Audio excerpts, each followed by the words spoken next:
UAE ദേശീയ ദിനാഘോഷങ്ങളുടെ ഭാഗമായി വ്യത്യസ്തമായ രീതിയിൽ കാർ അലങ്കരിച്ച് ശ്രദ്ധ നേടിയത് ഒരു മലയാളി.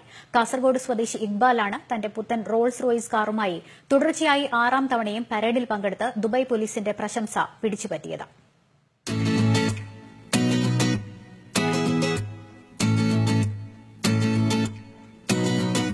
2 കോടി ഇന്ത്യൻ രൂപ വില വരുന്ന രാജകീയ വാഹനമായ റോൾസ് റോയ്സിൽ വ്യത്യസ്തമായ അലങ്കാരപ്പണികൾ ഒരുക്കി കാസർഗോഡ് ഹദ്ദാൻ നഗർ സ്വദേശി ഇക്ബാൽ അബ്ദുൽ ഹമീദ് ഏവരുടെയും ശ്രദ്ധ പിടിച്ചുപറ്റി.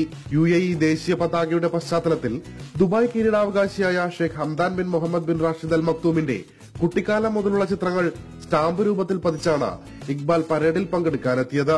ഇപ്രാവശ്യവും 2-3 മാസത്തെ പ്രയത്നമാണ്. കാരണം ഇപ്രാവശ്യം കൂടുതലായിട്ട് ഫോക്കസ് ചെയ്തിട്ടുള്ളത് കിരീടാവകാശി ഷെയ്ഖ് ഹംദാന്റെ ഫോട്ടോസാണ്. അപ്പം ഷെയ്ഖ് ഹംദാനോടുള്ള അതിയായ സ്നേഹം, ആ സ്നേഹം പ്രകടിപ്പിക്കുന്നതും കൂടിയിട്ടാണ്. അറബ് കേരളീയ സംസ്കാരങ്ങൾ കൂട്ടിയിണക്കുന്നതിൽ മുഖ്യമായൊരു പങ്ക് വഹിക്കുന്ന ഈ ചെറുപ്പക്കാരനായ യുവ വ്യവസായി വിവാഹം കഴിച്ചിരിക്കുന്നതും ഒരു അറബ് വനിതയെയാണ്.